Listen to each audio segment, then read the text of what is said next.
Trader Joe's, the great equalizer. It kept me alive back when I was broke and continues to be a shining example of how capitalism can work. It's true. Here before me is one of each of their frozen pasta entrees, 25 all told. How much did all this cost? $107 after tax. That's insane. That's $4 a bag on average. And some of these are $2.29, $2.99. So now I'm going to prepare and taste every single one of these 25 frozen pasta entrees. Rank them from 1 to 10 and hopefully not die in the process. Let's get started. First up, linguine with pesto and tomatoes. Feels a little waterlogged, but let's see what my mouth says about that. That's good. That's quite good. It tastes like jarred pesto, which is kind of nostalgic for me, so I'm not too mad at it. Tomatoes taste really fresh. They're like bright and acidic. They almost taste like they were just sauteed really quick in the pan. The pasta is not mushy. It's not super overcooked. It's got a little bit of toothsomeness to it. Definitely not as good as something you might get in a restaurant. Good enough where even though I have a lot more pasta to eat, I still want to keep eating it. I think that gets it a really solid 7. I almost want to say 8, but that feels a little bit too excitable. Gnocchi Gorgonzola. This was my frozen pasta of choice from Trader Joe's in my youth. Oh man, that's so good. It's so good. The gnocchi are a little bit chewy, dense and thick and gloopy, but I like that. You know what I will say about it is that it's super one note. It needs like an acid or an herb or something like that. My nostalgia is definitely guiding my hand right now. I can find very little wrong with it. It's so thick and gloopy, but it didn't even bother me. It's Nate. They really know what they're doing with this one. All right, so mostly because these came to room temperature and I kept eating them, I think I need to adjust my scores a little bit. I think that I'm a little bit too excitable because I think that 8 is far too great a score for this. 8 is like really awesome, like exceptional. And this is just quite good. It's just good. I really like it. So I think we have to just be more realistic. I need to be more of an adult and knock things down a little bit. So I'm gonna bring these down 1 point. No more revisionist history after this. I'm calibrated. Now we have reduced guilt mac and cheese. And from the size of the portion, looks like it's reduced everything. Let's see how it tastes. Yeah, I mean, it tastes like reduced guilt mac and cheese. I feel less guilty. I also feel less joy. This is mac and cheese we're talking about here. By this being reduced guilt, are you saying that your other mac and cheeses are full guilt? Should I feel guilty for eating them? Am I guilty of eating them? No trial, no jury? Is that America? Yes. Taking into consideration that it is reduced guilt, it is lower fat, lower calories, I would give it more like a 5 or even a 6, but like just objectively as a food to eat, it is a 4. Diner mac and cheese, not looking so great. What is going on here? What is that? What is happening there? But we're supposed to give it a stir. Let's give it a stir, see where we end up. Good stretchiness, good stretch factor. Dig that, like that, enjoying that. Sounds like oral sex, just like it ought to. It's good. It tastes more natural and more homemade than like a Stouffer's mac and cheese. It's got a great like stretch factor, like as I stir it around, there's stretchiness happening, which I love. Little bit grainy, the sauce is a little bit grainy. I don't know, it's just serviceable. It's just a workhorse of mac and cheese, which I think gets it a 6, a solid 6. French onion mac and cheese, what I would call a serious innovation. Hot. Like, ooh, that's hot. The sauce has a most unfortunate appearance and texture, and the pasta's softest yet of the day. It's just hyper overcooked. Flavor's okay, and the texture's horrendous, so it knocks it down to a 3. I'm really not a fan. Gluten-free mac and cheese. As I'm stirring it, it is breaking apart. I mean, it is gluten-free pasta, so like, you know, there's not gluten to hold it together. That makes sense. Yeah, the noodles taste like the sum total of the starches that went in to make them. I've had good gluten-free pasta before, so I'm not gonna make excuses like, oh, okay, it doesn't have gluten. I've had really good gluten-free pasta, so no excuse. The way I've been talking about things today, I think this gets a 3. I really don't want to eat any more of it. I'll say one thing about Trader Joe's, they're having fun. This is the Uncured Pepperoni Pizza Mac and Cheese Bowl. Oh, it is stringing good and plenty. All I taste is pepperoni. Even in a non-pepperoni bite, the pepperoni is just the dominant flavor, but you're not gonna hear me complaining about that. And then the sauce is good. It's not grainy, it's good and gooey. I like it. There's even a little tiny bit of heat on the tail end. I'm just catching just a little something, like a little, ooh. It's a very, very easy, very breezy, just 7 minutes in heaven. It's a 7. Mushroom ravioli, which I'd be stunned if it didn't have truffle oil in it, because it smells distinctly of truffle oil. Very soft, pasta's falling apart. It's definitely got that like chemical truffle oil vibe to it. What do you put in pool? Got like a chlorine flavor. Pasta's really soft. The flavor's really one note. I don't want to keep eating it, which I think puts it right at a 4. Next up, the ricotta and spinach ravioli with tomato basil sauce. Oh, okay. The thing that immediately hit me was airplane food, like economy, international. Oh, there's something so familiar about it that is so off. The spinach is like overpowering, like which I never, that's mostly what I'm tasting, is spinach. I don't taste basil at all. The tomatoes taste weird, the filling tastes weird. It just tastes weird. This is a 3. I don't want any more of that inside me. Fettuccini Alfredo, one of my all-time favorite dishes. It looks as advertised. This almost tastes like a boxed fettuccine Alfredo. There's very little cheese flavor to it, just boring. This should be easy. This should be something that rocks, but it isn't, so it's gonna get a 4. Asparagus Risotto, which I'm gonna let you in a little secret. This is not pasta, and I fully do not understand why we're doing this. It's also a sickly green, baby puke, split pea green, but whatever. Ew, aftertaste, it's gross. I don't know what that is. All of it tastes like asparagus. This tastes like asparagus. The color is really off-putting, and maybe most importantly, it's not pasta. So it's gonna be a 1. Kendall got 2 risottos. Every risotto that they had. You know, for a pasta episode.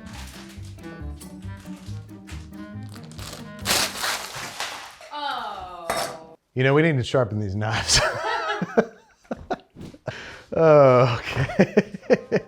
Stuffed gnocchi. Who would have ever thought that man would live to see the day? It says to cook it with the sauce of your choice. I'd probably do that, but we would just want to review them exactly as is. It's very mild. The gnocchi texture is much more like traditionally good gnocchi texture, unlike the gnocchi gorgonzola, which is super dense and chewy and bouncy. These are tender without being too mushy. Like they do have a little toothsomeness to them. The stuffed middle, while a technological marvel, is not doing much on its own, and any sauce you put this in, it would completely overpower. Flavor-wise, texture-wise, it's in league with the 6s, but it's just so fun that they stuffed gnocchi. All right, they get a 7. I complained about them a lot for a 7, but yeah, there it is. They're a 7. Penne Arrabbiata, which means it should be spicy. Oh, that's the best cooked pasta of the day. Super al dente, exactly the way I like it. Would I eat an entire plate of this? Probably. It's not bad. It's just boring. I cannot award it any higher than a 6. It's just fine. It's just fine. What we have here is hatch chili mac and cheese. It looks like the sauce has a great texture. It's really stretchy. It's really gooey. Smells good. I can smell the chilies. So we're off to a really good start. And I like the sauce, but never thought I'd say this is too chili-y. Like that's really all I taste is the hatch chilies. It's got that canned hatch chili like tang to it. It's not as good as I want it to be, you know? Does that count for anything? It's got some drawbacks, but for the most part, texture's good, flavor's good. I think this deserves a 7. It is just doing its job and doing it well. Next up, we have meat-style family lasagna. Family-style meat lasagna. Meat lasagna, what kind? Don't worry about it. Stop asking so many questions. Makes you ugly. Let's try this out. Let's see what all the fuss is about. I mean, very few complaints.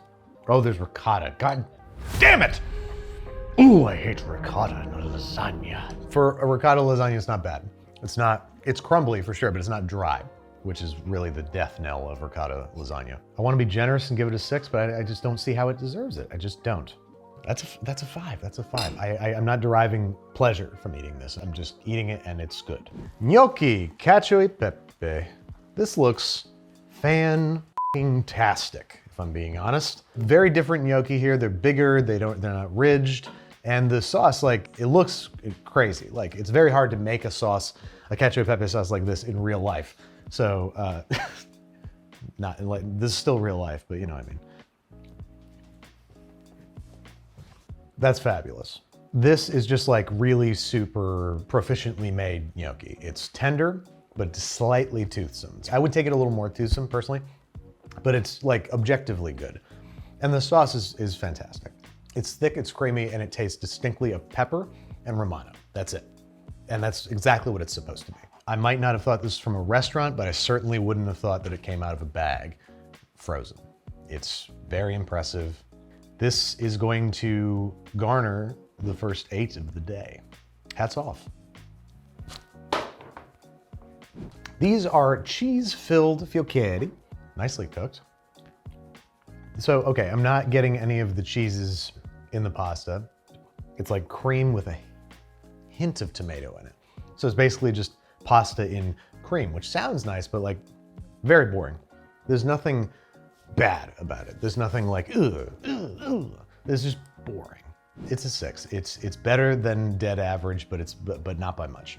Gnocchi alla Romana. These are Roman style gnocchi, which are a big old goddamn thing. Nico correctly pointed out, it's hardly pasta. It's like, is this pasta? Very tender. Oh my God, it's so good. It's so good. Oh man. It's got a really great texture. It's tender, but it's really toothsome. Like you feel your teeth sink into it without it being bouncy or spongy or anything like that. It just tastes of cream and cheese and nutmeg. The nutmeg, I'm such a nutmeg whore.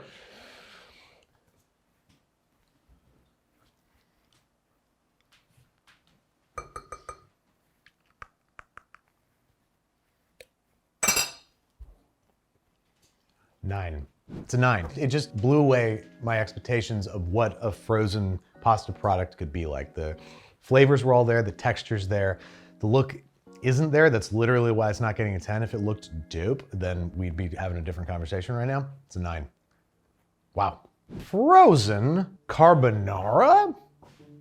Sauce looks thick and creamy. It doesn't look eggy at all. Like it looks white.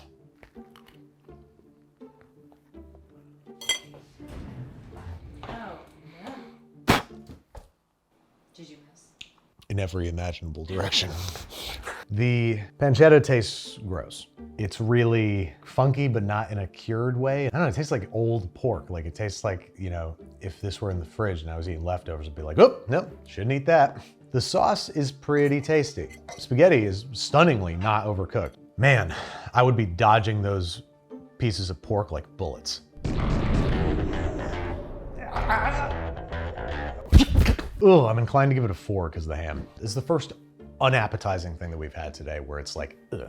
This is just titled Garlicky Pasta. That is its name, that is its objective. The spaghetti is like square in nature. It looks like more like a ramen noodle or something like that. This feels like a repurposed noodle.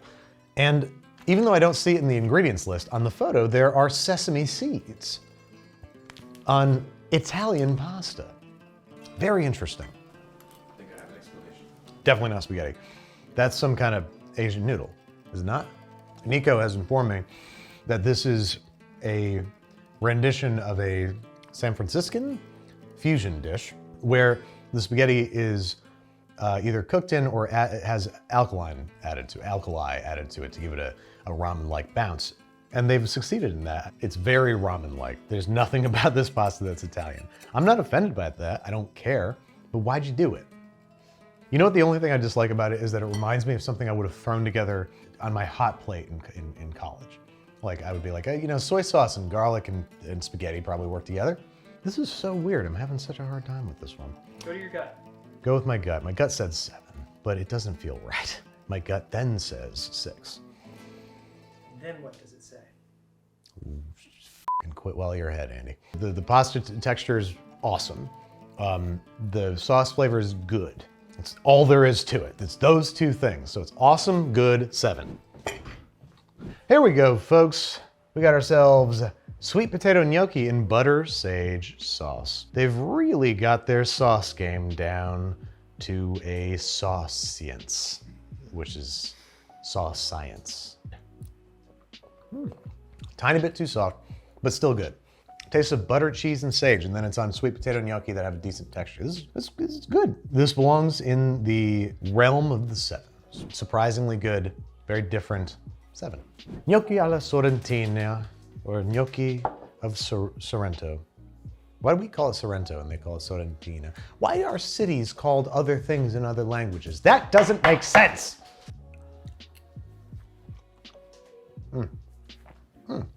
Oh, this is the exact same gnocchi as the Gnocchi Gorgonzola, so I like it, but it's super bouncy and springy. I like it, I like it. And it's in a tomato and mozzarella sauce, which on paper sounds like, huh? But it totally works. Like, look at it, it's lighter orangey color from the cheese, presumably, I hope. Do I like this sauce better than I like the Gorgonzola sauce? Yes, that. Whatever that was, that's what I feel about it, which is, it's a kind of a yes. What did I rate the Gnocchi Gorgonzola? 7? I can't give it an 8, I can't do it. It's a 7, it's a 7. Slightly better, I will say slightly better, but that doesn't buy you an 8. Okay? Rigatoni alla Contadina, which means rigatoni of the peasant. And it's rigatoni with asparagus and broccoli. I don't know when asparagus and broccoli became peasant things in a cheese sauce, in a creamy sauce. I can't tell if it's boring or if I just want to die. The asparagus is the only thing that really has flavor. I like the nutmeg, but the sauce just literally just tastes like milk pretty much. The pasta's cooked really well. It's just so boring that it makes me militant.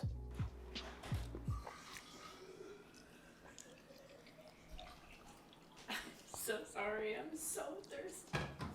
Kendall's over there doing our piss ADR. What's the number, Andrew? I don't f***ing know, Brad. I don't know. It's like I'm taste blind and sense blind. Would it help if we stressed you out by doing a countdown?